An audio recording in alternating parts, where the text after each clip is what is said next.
Assalamualaikum warahmatullahi wabarakatuh. Perkenalkan, nama saya Rifka Fadilah dengan NIM 19060026, Prodi Ekonomi Pembangunan dari Fakultas Ekonomi Universitas Negeri Padang.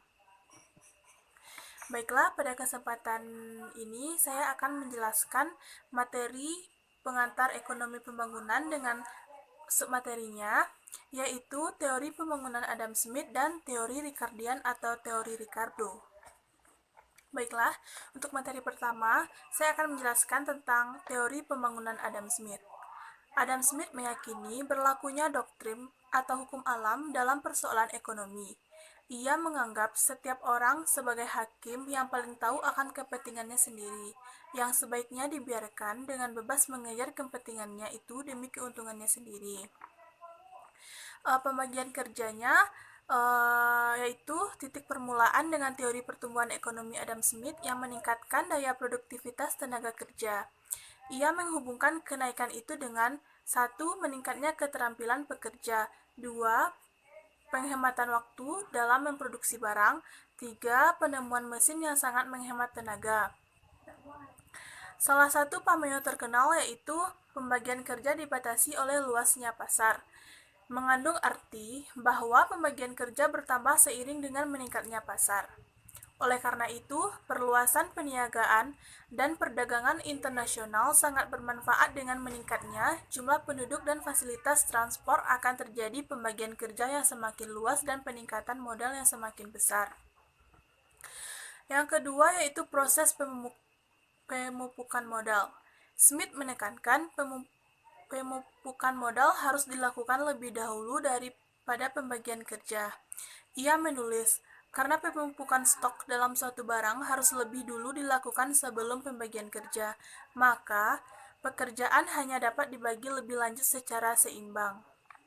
Jika stok lebih dulu diperbesar seperti ahli ekonomi modern, Smith menganggap pemupukan modal sebagai suatu syarat mutlak bagi pembangunan ekonomi. Dengan demikian, permasalahan pembangunan ekonomi secara luas adalah kemampuan manusia lebih banyak menabung dengan menanamkan modal. Modal suatu bangsa meningkat dengan cara yang sama seperti meningkatnya modal perorangan dengan jalan memupuk dan menambah secara terus-menerus tabungan yang mereka sisihkan dari pendapatan. Yang ketiga, mengapa para pemilik modal menanamkan modal? Menurut Adam Smith, investasi dilakukan karena para pemilik modal mengharapkan untung dan harapan masa depan. Keuntungan bergantung pada iklim investasi pada hari ini dan pada keuntungan nyata. Tetapi bagaimana perilaku keuntungan selama proses pembangunan? Smith yakin keuntungan cenderung menurun dengan adanya kemajuan ekonomi. Pada waktu laju pemupukan modal meningkat, persaingan yang meningkat antar pemilik modal akan menaikkan upah dan sebaliknya menurunkan keuntungan.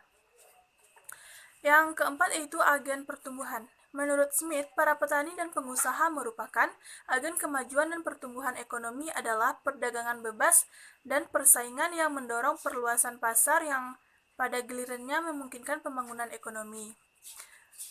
Yang kelima, proses pertumbuhan. Schumpeter menjelaskan pendekatan pertumbuhan ekonomi Adam Smith sebagai berikut. Dengan menganggap benar faktor-faktor kelembagaan, politik, dan alam, Smith berangkat dari asumsi bahwa suatu kelompok sosial akan mengalami baru laju pertumbuhan ekonomi tertentu yang tercipta karena naiknya jumlah mereka dan melalui tabungan. Ini mendorong meluasnya pasar, yang pada gilirannya meningkat pembagian kerja, dengan demikian meningkatnya produktivitas. Nah, dalam teori ini, perekonomian tumbuh bagaikan sebatang pohon. Tidak diragukan lagi, proses ini rentan terhadap berbagai gangguan faktor luar yang non-ekonomis. Akan tetapi, proses ini akan berjalan dengan sendirinya, dengan menetap dan berkesinambungan masing-masing. Keadaan tumbuh meningkat keadaan yang mendahulunya. Dalam cara yang unik dan tertentu, para individu yang secara bersama-sama menghasilkan keadaan ini secara individual dan tidak lebih bagaikan sel-sel sebatang pohon.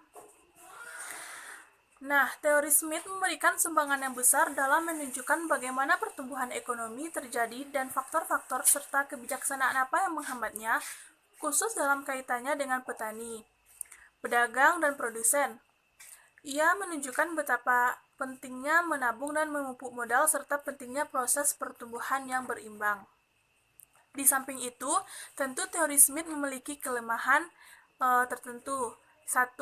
Pembagian masyarakat secara lugas. 2. Alasan yang tidak adil bagi kegiatan menabung.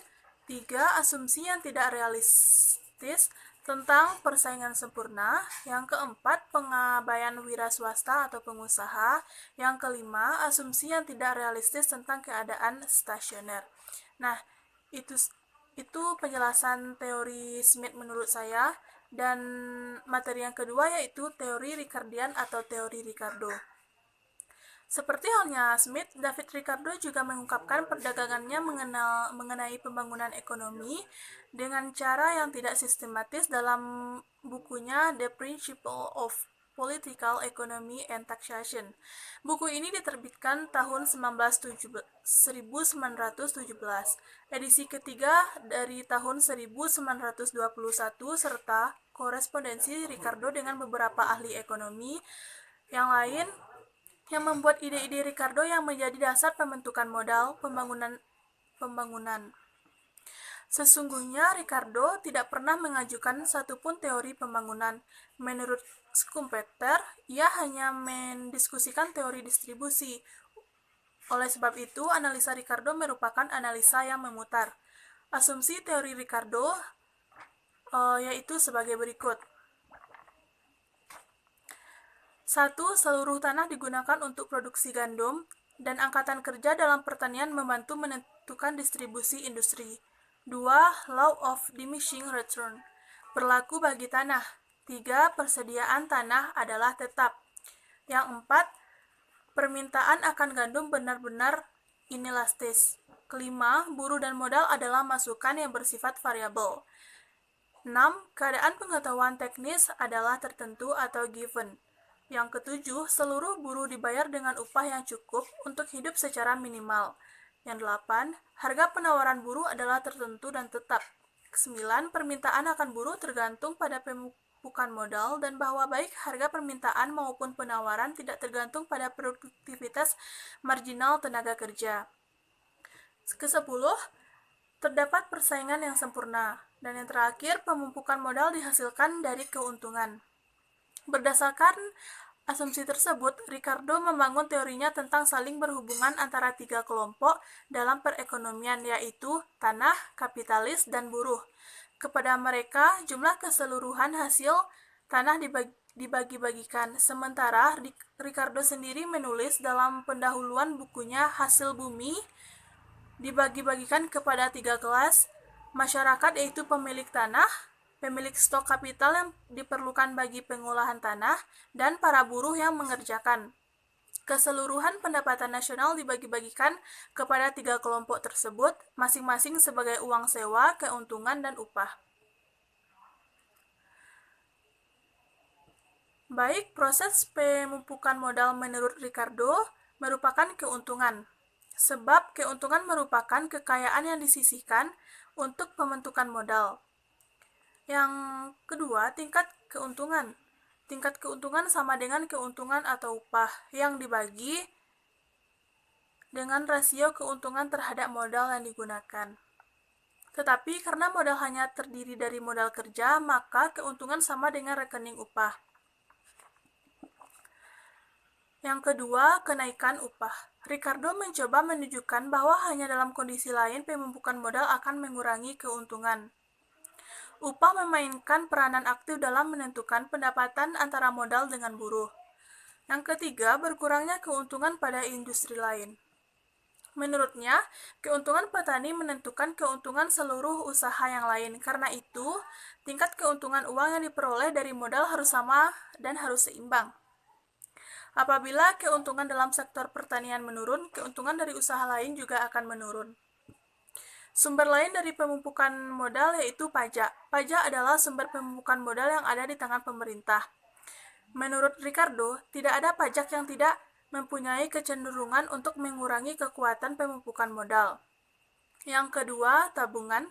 Dibanding pajak, Ricardo lebih menyetujui pemumpukan modal melalui tabungan. Tabungan dapat dibentuk dengan cara menghemat pengeluaran, tingkat keuntungan serta mengurangi harga barang.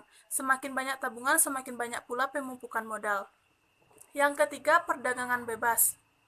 Tingkat keuntungan dapat terus tinggi karena perdagangan bebas merupakan faktor penting bagi pembangunan ekonomi di suatu negara. Baiklah, penilaian kritis dari Ricardo yang pertama yaitu pembangunan pertanian. Ricardo menekankan pentingnya pembangunan pertanian dalam pertumbuhan ekonomi, sebab pembangunan industri tergantung pada sektor itu.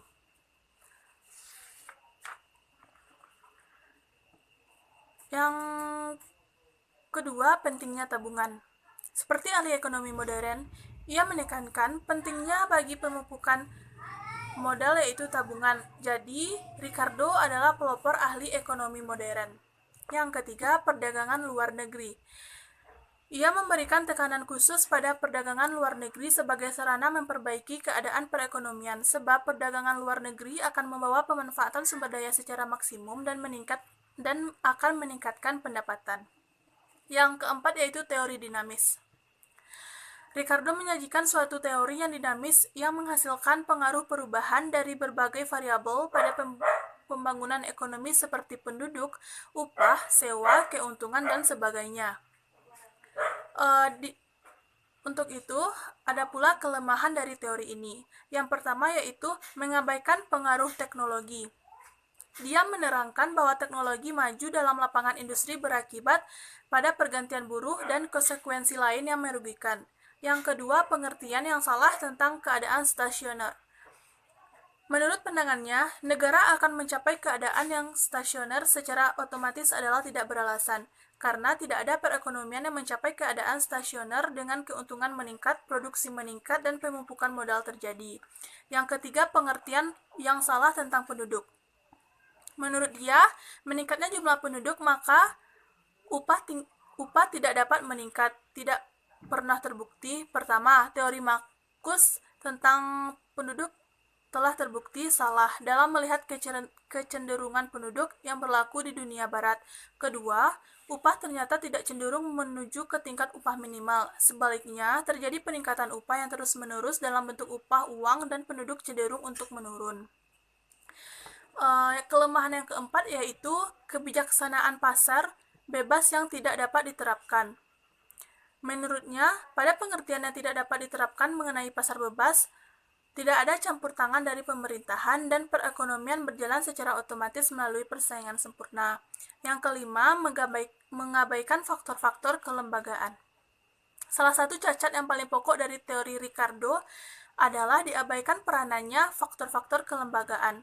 Faktor ini telah diasumsikan secara tertentu, meskipun begitu, faktor tersebut penting sekali dalam pembangunan ekonomi dan tidak dapat diabaikan. Yang keenam, teori Ricardo adalah teori distribusi, bukan teori pertumbuhan. Bahkan di sini, ia menganggap bagian untuk tanah adalah sangat utama dan sisanya sebagai bagian buruh dan modal.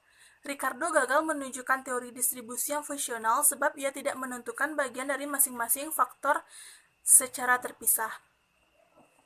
Yang ketujuh, tanah juga menghasilkan selain gandum. Ia meyakini bahwa hanya satu produk yang dihasilkan dari tanah. Ini adalah pendapatan yang usang sebab tanah menghasilkan berbagai macam produk selain gandum. Yang kedelapan, modal dan buruh bukanlah koefisien yang tetap. Asumsi Ricardo bahwa modal dan buruh merupakan koefisien produksi yang tetap adalah tidak benar. Asumsi ini tidak berlaku sebab buruh dan modal adalah variabel bebas. Dan yang terakhir, teori Ricardo dan negara terbelakang. Di samping kelemahan tersebut, teori Ricardo juga memperlihatkan pentingnya pemumpukan modal melalui pembangunan ekonomi dan pentingnya perluasan berbagai sumber tabungan dari kenaikan tingkat keuntungannya. Teori ini tidak mungkin diterapkan sepenuhnya di negara berkembang, tetapi ia dapat menunjukkan faktor yang menghambat tingkat pertumbuhan ekonomi di negara itu. Dalam keadaan seperti ini, tingkat pendapatan menjadi rendah dan kemampuan untuk menabung dan dorongan untuk berinvestasi juga rendah. Nah, sekian materi ini yang saya dapat.